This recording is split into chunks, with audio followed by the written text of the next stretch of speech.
Hello' everyone, মই fresh and up নোহোৱাৰ আগতে ঘৰ আহি আলহী পালেহি। তাৰমানে আজিকালি আমাৰ ৰাতিপুৱা হয় 12টা বজাত, গম পাইনে? গোটেই ৰাতি বেটা দুটা নুশুৱে যে, সেইকাৰণে আমাৰ ৰাতিপুৱা উঠাও দেৰি আৰু তাহাঁতৰ লগত লাগোতে থাকোঁতে চব কাম কৰা দেৰি। এয়া পিংকিমি আহিছে, এতিয়া চাহ অকণমান তাকে বনাইছোঁ। এতিয়াহে মই চাহ অকণমান খাম। মই ফ্ৰেছ এণ্ড আপ হৈ আহিছোঁ এতিয়া। পিংকিমিহঁত আগেই আহিলে, তাৰপিছত মই সিহঁতক লৈছে বেটাহঁতক, তাৰপিছত মই ফ্ৰেছ এণ্ড আপ হৈছোঁ। এনেকুৱা অৱস্থা হৈ গৈছে মোৰ এতিয়া। টাইম টেবুল একেবাৰে চব খেলি মেলি চলি আছে আৰু। ভণ্টিয়ে দি পঠিয়াইছে বেটাহঁতৰ কাৰণে এয়া কাপোৰ। চাওকচোন ইমান মৰম লাগিছে কাপোৰ কেইযোৰ নহয়, কেতিয়া পিন্ধাওঁ লাগিছে। এযোৰটো পিন্ধালোৱে, এই মাজৰ কাপোৰযোৰ যে পিন্ধালোৱে বেটাক। আৰু আমি চবেই চাহ তাহ খালোঁ। খোৱাৰ পিছত এটা বেটা শুলে আৰু এটা বেটাক এয়া পিংকি মাহীয়ে শুৱাই আছে। তাৰপিছত মাহীহঁতো গ'ল, যোৱাৰ পিছত এয়া আহি গ'ল মোৰ ডিউটি। লৈ আছোঁ মই এটাক। আৰু কালি আলহী আহিছিলে, সেই আলহী যে আহিছিলে সেইটো ব্লগ মই এতিয়ালৈকে এডিটিং কৰিব পৰাই নাই। বাকী এয়া কাপ প্লেট চব উলিয়াইছিলোঁ যে, এতিয়া এইখিনি ভৰাবলৈ আছে। এতিয়ালৈকে ভৰাবলৈও সময় পোৱা নাই। আগে বোলো এইটো ব্লগ দিওঁ, তাৰপিছত আলহী অহা ব্লগটো পিছত দিম মই এডিটিং কৰি।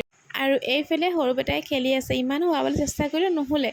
তাৰপিছত বিছনাত দিছোঁ, তেতিয়া খেলি আছে। আৰু আকৌ আলহী আহিব এতিয়া, আৰু তাকে মই অকণমান চাহ বনাইছোঁ। বেটাহঁত অকণমান শুইছে এতিয়া। মই ভালেই হ'ল বোলো আলহী আহোঁতে শুইছে, তেতিয়া চাহ অকণমান বনাবলৈ পাৰিলোঁ। নহ'লে বৰ দিগদাৰ হয় তাহাঁতি সাৰ পাই থাকিলে। আৰু এয়া ফাৰ্মিবা আহিছে, আৰু এইফালে টুকু, আৰু এইফালে চামিম ভাইটিও আছে। দুইটা পোৱালি শুই আছে। আৰু ইহঁতি ভিডিঅ' কৰা দেখি চাওক পলাইছে কেনেকৈ।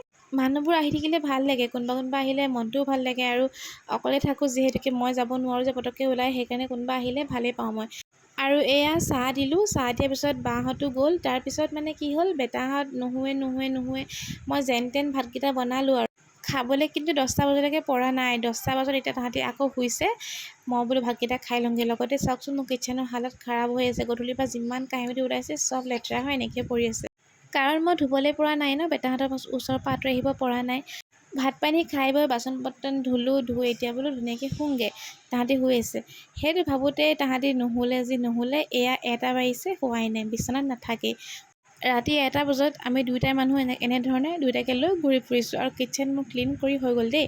আৰু লগতে আজি মিনি ব্লগটো সামৰিছোঁ। আমাৰ দিনবোৰ এনেকৈয়ে গৈ আছে।